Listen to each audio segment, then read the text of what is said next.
Right, here is another story which I know that I've told you before, but I'll tell you it again because it's a beautiful story. And it is about a rabbi called Rabbi Nissim Mengel. Rabbi Nissim Mengel is from Hungary. He must be a man probably in his 80s now. I don't know. Maybe in his 90s. Could be. Huh? Maybe.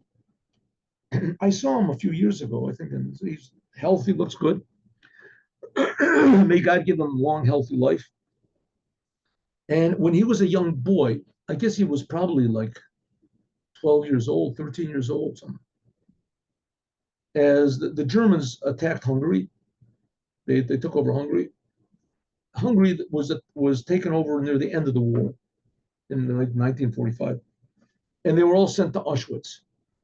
So they were sent to Auschwitz, and of course, that was the like big proof that Hitler specifically wanted to kill the Jews, because he even used his valuable manpower and trucks and things like that, and in order to take the soldiers from the front and send them over to kill Jews in Auschwitz. And the Hungarians also held what was the called the something cross government, isn't it? Okay, so he was brought into Auschwitz. When they got into Auschwitz, so he said that he was very young, but he looked very healthy, and he did whatever he could to make himself look that he was older. Anyways, he was sent together with his father to work. Right, the people would come to this Mengele or whoever it was, and he would to the right or to the left. I think one went to the right, went to work, and the ones who went to the left were taken immediately to the gas chambers. So he went to the right. So when they arrived, so everybody had to take off their clothes and they put on prison clothes. So they took off their clothes and they were given prison clothes. The problem was he was small. He was small. He was healthy and ready, but he was small. So the clothes did not fit him. But the Germans are very, how do you say, devoted to keeping order, taking orders. So they gave him this garment, which was too big for him. So he rolled it up. So we got to the next station, whatever it was. And there, the officer in charge, he said, "What's this? The garment is too big. You can't have a thing like that. Go back to your clothes, take your clothes, and I'll find you a bigger garment." Which he was lucky that he didn't say, just shoot him in the head right on the spot. But nevertheless, for some reason, that's what he decided, and maybe he needed people to work with him. So we went back. Rabbi Mengel tells the story. So he's standing next to his father, and he runs back to this big pile of clothes, huge pile of clothes that everybody had to take off, and new trainloads of people are coming, and people are taking off their clothes and they're putting on these. So he's looking through the clothes, and he finds there's his clothes. Right next to his clothes are his father's clothes.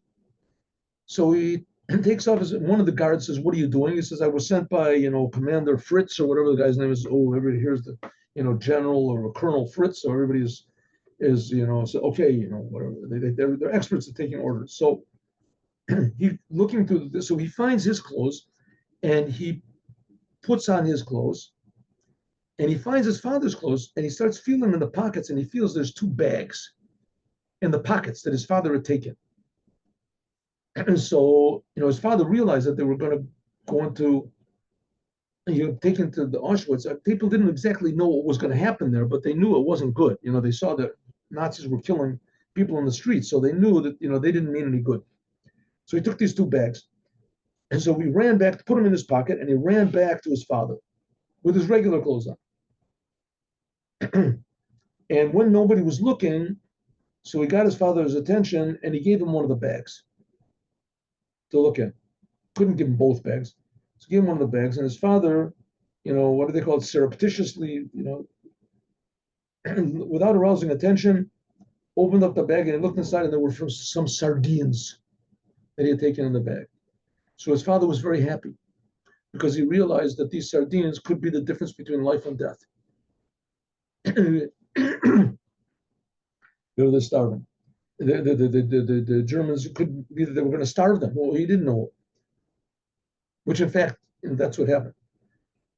And so he said his father was tremendously happy. He saw his father he tried to conceal his joy. He said, after that, he had another opportunity, and he saw no one was watching, and he gave him the second bag. And the second bag, he opened it up, and there was a pair of tefillin, small tefillin.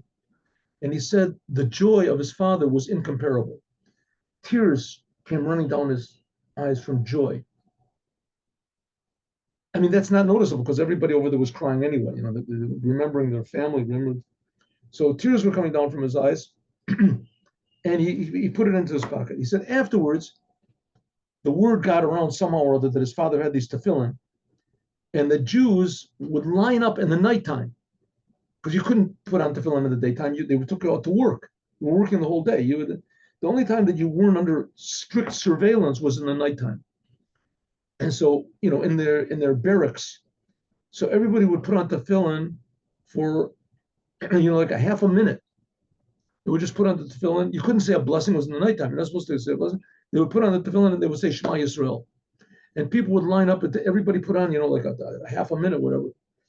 And people they would escape. They would steal away from other barracks and run across the open space to get in and to put on tefillin. So to that degree was self-sacrifice to put on tefillin. Now these people were put into prison because they were Jews. So you figure, what in the world would they want to put on tefillin over here? I mean, they have every excuse in the world not to put on tefillin. They were losing their sleep. Sleep was the only time when you were a little bit not in the hell of the concentration camp. At least you were in your sleep world, right? You're not sensitive to the horrors that are around you when you're asleep. And they gave up their sleep in order to put on tefillin. It says that shows what a Jew is. The Jew, why you want to put on tefillin? That's what God wants. What am I going to get out of it? And look what I got. Look what I got out of it. I'm in concentration camp. I'm starving to death. All my friends around me are dying. Right? There's death everywhere. The Germans are ruling the world. Right? The lowest life human beings that there could possibly be, and they're ruling, and the Jews are on the bottom. And nevertheless, they didn't ask questions. It was what God wants. That's what God wants. That's what I'm going to do. But we should be revealed soon why God did this all and how really it was somehow or other good. And when that happens, the whole world will be filled with only good, really good. That's why we need Mashiach now. But meanwhile, when you put on tefillin, think about how good the Creator is and how desperately we need the Geula. See you all tomorrow at 8:15.